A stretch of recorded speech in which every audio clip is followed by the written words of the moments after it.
All right, so now we got our pieces cut. Next thing we're going to do is, and we got two different sizes. We're going to use the, this is a 2.5, 2.5, and then we got one that's like 1 7/8 inches. So I'll put all, there'll be a sheet, there'll be all the details down in the description. So you can always go to my descriptions and you'll get all the details of what I use and parts and things like that. And you'll find these videos in my lure building playlist. So 8 builds. So yeah, so we're going to find the centers of these dowels. So what I did was I buy these slats at Walmart and I use them for making molds. They're just cheap and they're good. I think it's like a little veneer wood, and a flat pencil. Okay, so a good way to find the center of something round is find kind of what the half of that distance is. And it don't have to be perfect, but this actually turned out pretty close to exactly what I'm doing. This is a 3/4 inch dowel. So we found half. It's pretty much half when you lay the pencil down, but I like these flat pencils too. You can get these usually at your hardware store, Lowe's. There you go. I'm not endorsed by Lowe's, but there it is. Lowe's, you can find these pencils. These flat ones work really good for doing stuff like this because you can lay them flat. So what we're going to do is to find our center, we're just going to take our dowel and we're just going to slide it along there, back and forth, and go all the way around. It doesn't really matter how many times you go around. Just keep them both flat and just keep sliding it. And you'll get a bunch of crosshairs, and that'll tell you exactly where your center is. So do that on both ends and on all the pieces. I've already got a bunch of them done that I've already started on, but so that's how you're going to find your center to put your hook tie or your line tie. All right, just go around. It don't even have to be neat because you just find out exactly where it's crossed over. There we go, we got our center, okay? And then wherever you can find one line that's on both sides, and then what you're gonna do is just take and lay your dowel down and push it up against that. Hold your pencil tight and just slide it back and forth till you get a line. Now, if you wanna make sure that you got a line up here, just look up at the top of your dowel and make sure you got a line right there. You can always turn your dowel like this and just put a line across, and we won't really need one on the top on this lure, but if I did need to put one on the top, then I would go over here to the same line, and I could just go right here and put another line, and I would have another line. But we don't really need one on this one. So okay, so that's how we're going to do that. And then I always like to take these little tacks, because these are good for helping you get started when you're doing a little tiny bit or having your bit walk all over the place. But just find your center point right there and push your tack in like that. And you can even look at it from the end to make sure you're kind of centered. And that'll give you your little start hole for your drill bit. And I just found one of my smallest bits that's not too big and sloppy.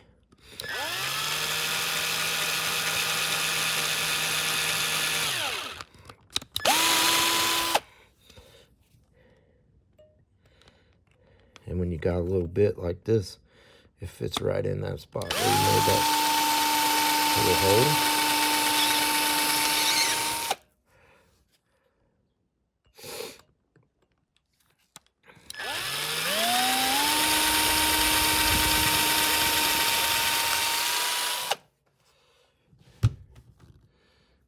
going to go ahead and thread them in, and I'll bring you back.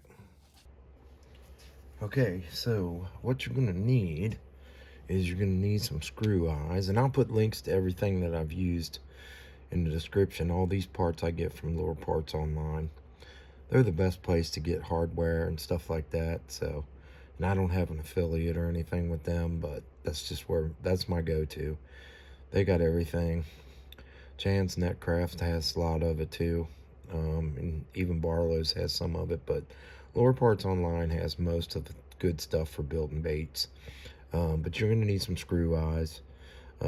These are, like I said, I think they're 1 inch, so I can't run them on the bottom.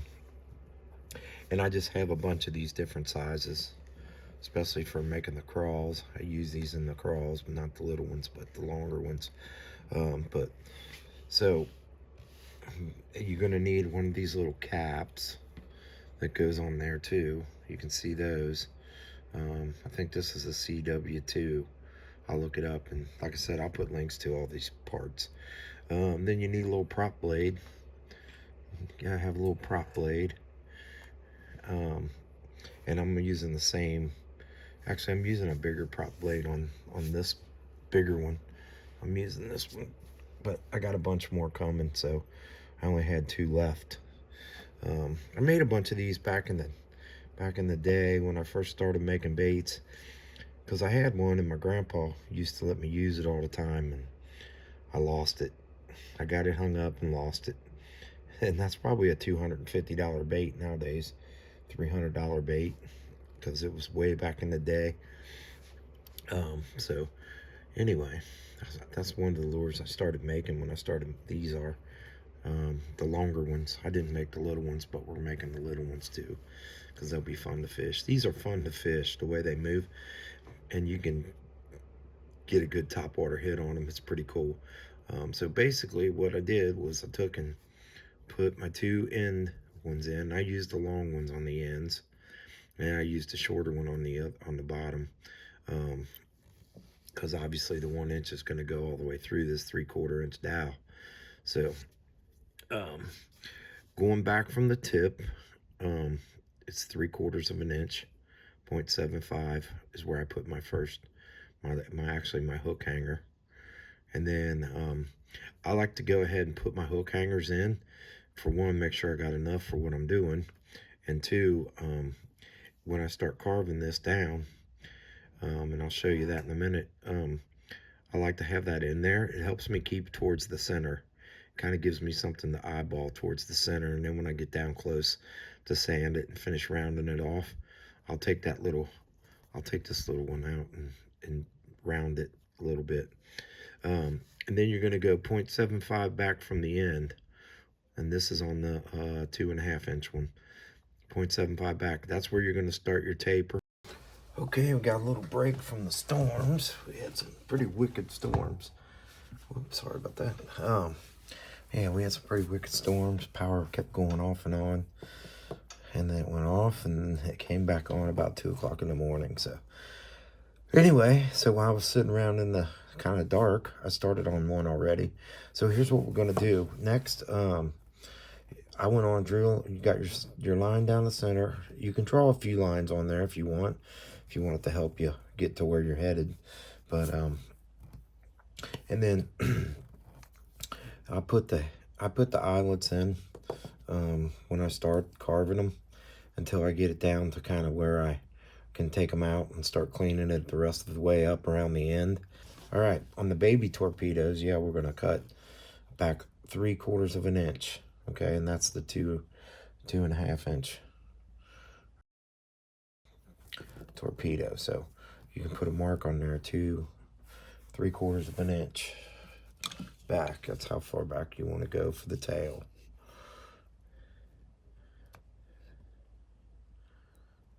So we're at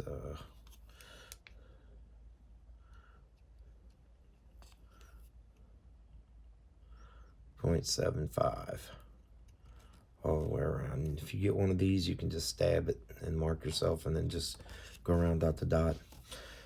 So yeah, 0.75. So now what we're going to do is we're going to start tapering that down, and you're going to do it with a knife. for the first one. If you're making a multiples of these, and I'm going to sand the rest of these down, but there's just something about putting some love into a bait when you hand carve it and get it all. Do the hand sanding and everything, get your weight in there and everything. It's just something, the beauty about that, I think. That's the way I like to do it. So my prototypes, I always make by hand, carve them down, sand them down by hand. You know, do what I can do. Sometimes I'll use the Dremel sanding bit. And so, yeah. So there's one that's ready to go. I got the weight in it and everything, and I'll show you how we got there. You see a good carving knife or utility knife. I'm sure most of you will use a utility knife. I like these carving knives because I do wood carving. So from here back, we're going to taper that down to the point, and we want to make sure we want to leave just a little flat spot there so the blade spins around. Up here on the top, we're just going to round off this edge, and then we'll take the Dremel and we'll finish it down once we get it close. Okay, so 50% isopropyl alcohol, 50% water softens your wood.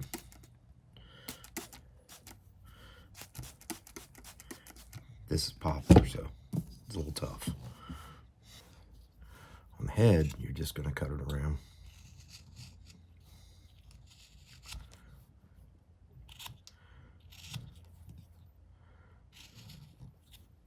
Do the same thing on the little ones.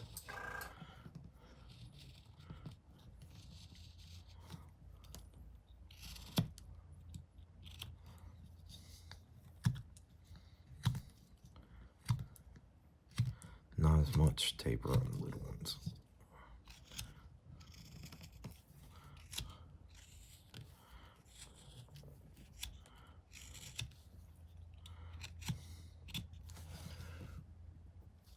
On the little ones, just go back 0.62, and then same way here, 0.75.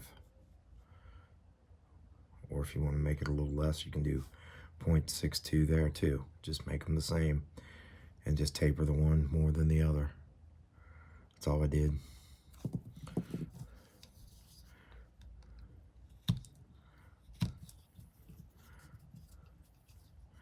Go from your line down, and just keep taking off more on the end. Like I said, you can do most of it with the Dremel. Once you get it close down to the point.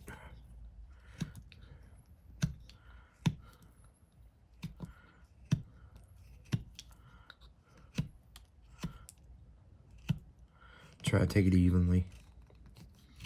You know, take the same amount off, just keep rotating it.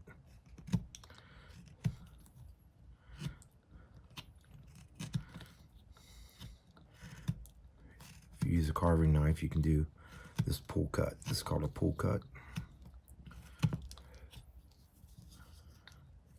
A push cut.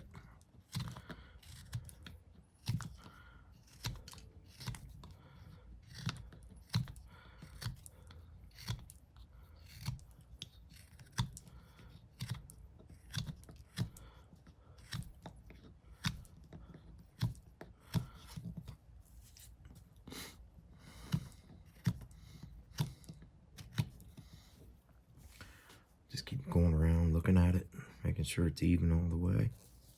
And just go back to the line. Don't go no further.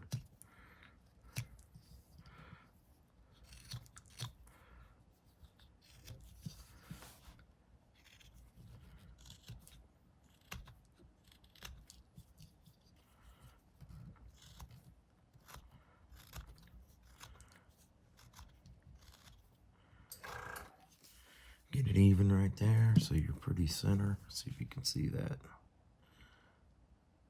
Keep your hole pretty centered. And I think right now we can just go to the Dremel, and we're going to Dremel this down and round it off, and then we'll hit it with some sandpaper.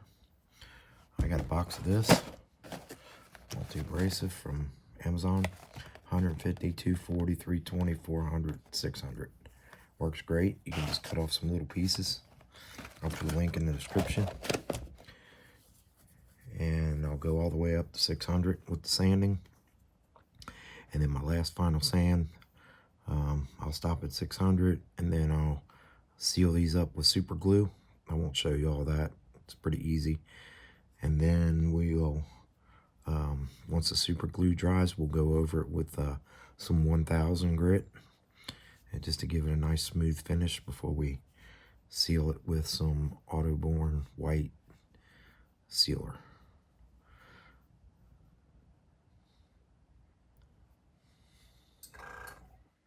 A lot of sanding, so I'll show you a little bit of it, and then we'll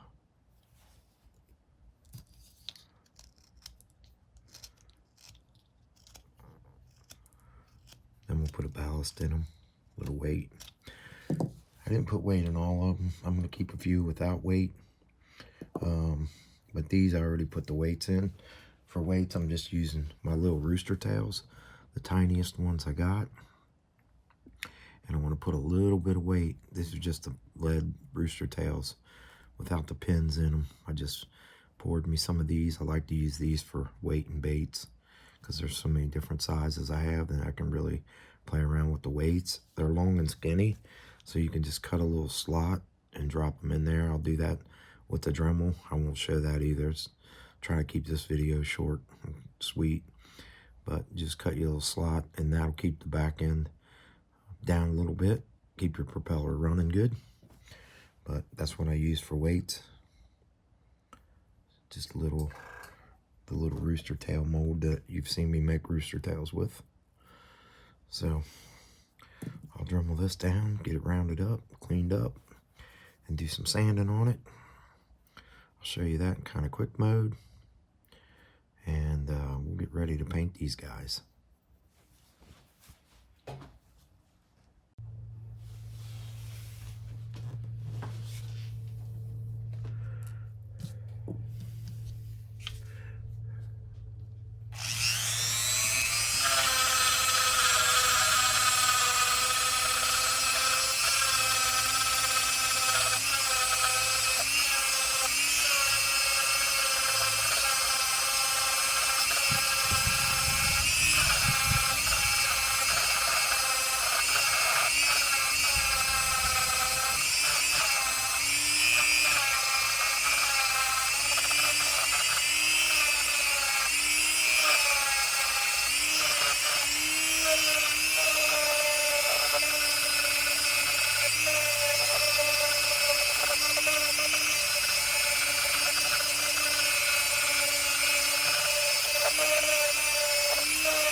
Okay, just get it close, and then take it down the rest of the way, get it nice and shaped up with the sandpaper.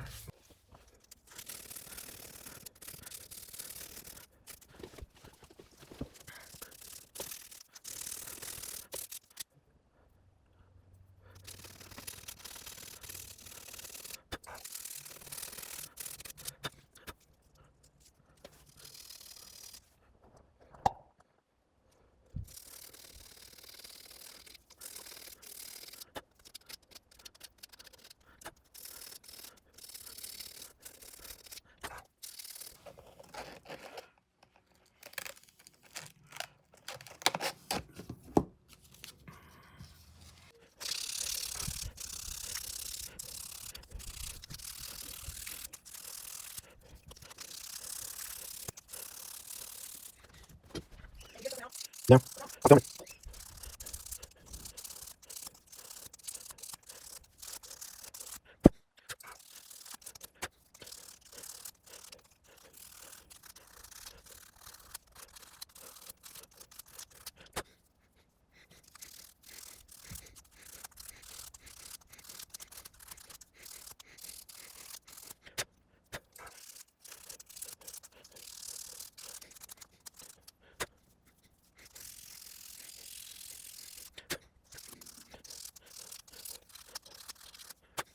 Okay, got all these done, got them all sanded. Man, These are all coated with super glue. So I got these two to coat. If you want to check out how well you did, give them a roll and see if they wobble. If they got any little wobble to them, you have a flat spot, you can sand it out. These are all rolling pretty good. So I'm going to super glue these two and cover them with, or sand them down with some 1000, just to give them a nice smooth finish. As you can see, this one's polished. So when I paint it, I don't have any little blemishes show up. You got to watch too that if you drop them, you put a little ding in them, you got to sand them all over again and get that little ding out. But we're getting ready to paint these. And this one here, I made a mold. So this one's a resin. So I made a mold. And I got a mold of it because I like the shape of that one. It's really close to the original. I'll make a mold on the little one once I figure out which one I like the best. Probably this one. It's got their best shape to it. But I'll sell all these. If I go out on my table and say wooden baits, they'll go. So I'll do some wooden. I'll sell some resins too. If the wooden ones all sell, when the wooden ones all sell out, I'll have some resins. But yeah, let's paint some.